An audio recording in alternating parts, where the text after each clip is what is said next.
السلام علیکم جی پیارے نگران شورا حاجی عمران صاحب، یہ بتائیں کہ اخلاص کیا ہوتا ہے؟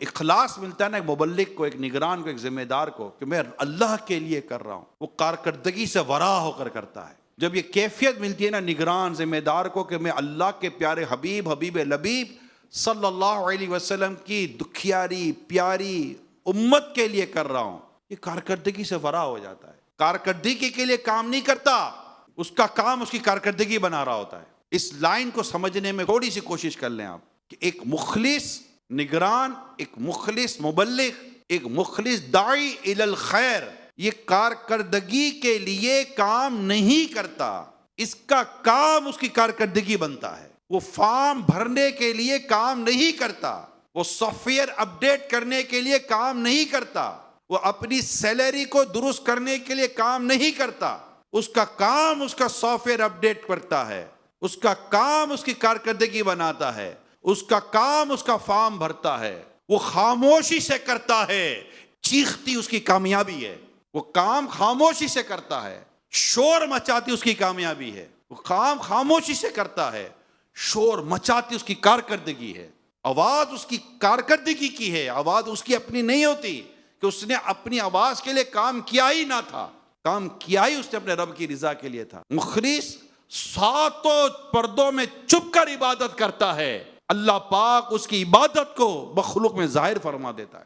اور ایک گناہگار 7 پردوں میں چھپ کر گناہ کرتا ہے، اللہ پاک اس کے گناہ کو چاہتا ہے تو لوگوں میں ظاہر فرما دیتا ہے۔ رب بے نیاز ہے، ہم سب اس کے محتاج ہیں، اللہ بے نیاز ہے۔ دین کا کام کرنے کی موقع، دین کی خدمت کرنے کا پلیٹ فارم، دین کی خدمت کرنے کے یہ امور، دین کی خدمت کرنے کے لیے ایک تربیت، دین کی خدمت کرنے کے لیے ایک طریقہ کار، یہ دے رہی ہے دعوت اسلامی۔ مقصد اصل دین کی خدمت ہے، طریقہ مل رہا ہے ہم کو، پلیٹ فارم مل رہا ہے ہم کو کہ یہ ہے وہ پلیٹ فارم جو یہ وہ طریقہ کار دے رہا ہے جو انبیاء کرام، صحابہ کرام، اولیاء کرام سے لیتا ہوا طریقہ ہمیں دیا جا رہا ہے کہ یہ ہے وہ کام کہ جو تمہیں بہترین امت جو تمہیں کہا گیا ہے، تمہیں بہترین کی امت کے طور پر تمہیں وہ کام کرنے کا طریقہ دعوت اسلامی کا پلیٹ فارم دے رہا ہے۔ پلیٹ فارم ہے، ٹرین نہیں ہے۔ اس پلیٹ فارم پر آتے ہیں تو تقوی اور اخلاص کی ہمیں ٹرین ملتی ہے جو ہمیں منزل مقصود کی طرف لے کے جا رہی ہوتی ہے۔ کسی اور پلیٹ فارم پر کوئی اور ٹرین آتی ہے، مگر دعوت اسلامی کا وہ پلیٹ فارم ہے جہاں وہ ٹرین آتی ہے جو مدینے کی طرف لے کے جاتی ہے، جنت کی طرف لے کے جاتی ہے، کیونکہ اس میں اخلاص ہے، اس میں تقوی ہے، اس میں پرہیزگاری ہے، محبت الہی ہے، عشق رسول ہے، حب صحابہ، حب اہل بیت ہے، حب اولیاء ہے۔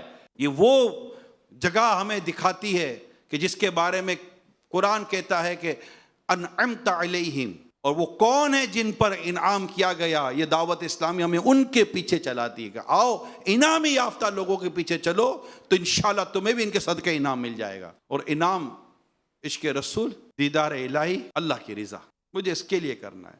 اگر یہ سامنے آ جاتی ہے نا، یہ چیز، یہ فریز کلیئر ہو جاتا ہے، یہ چیز سامنے آ جاتی ہے تو پھر ذمہ داری ہو یا نہ ہو کام جاری رہتا ہے۔ اگر دعوت اسلامی کے تنظیمی گیٹ اپ کے لیے امامہ پہنتے ہیں نا تو ذمہ داری گئی، امامہ بھی گیا، ذمہ داری گئی، زلفیں بھی گئی، ذمہ داری گئی، داڑھی بھی ہلکی ہو جاتی ہے، کم ہو جاتی ہے، ذمہ داری گئی، لباس بھی گیا، ذمہ داری گئی، جماعت بھی گئی، ذمہ داری گئی، بدقسمتی کے ساتھ نماز بھی گئی، کیونکہ سارے کام کیے تھے ذمہ داری کے لیے، سارا سنتوں کا گیٹ اپ کیا تھا ذمہ داری کے لیے، تو سبب چلا گیا تو یہ ساری چیزیں چلی گئی۔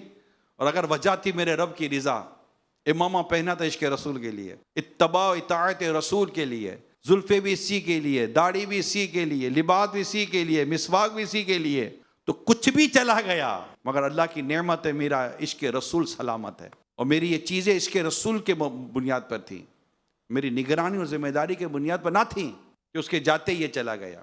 اللہ پاک ہمیں تقوی اختیار کرنے کی توفیق عطا فرمائے۔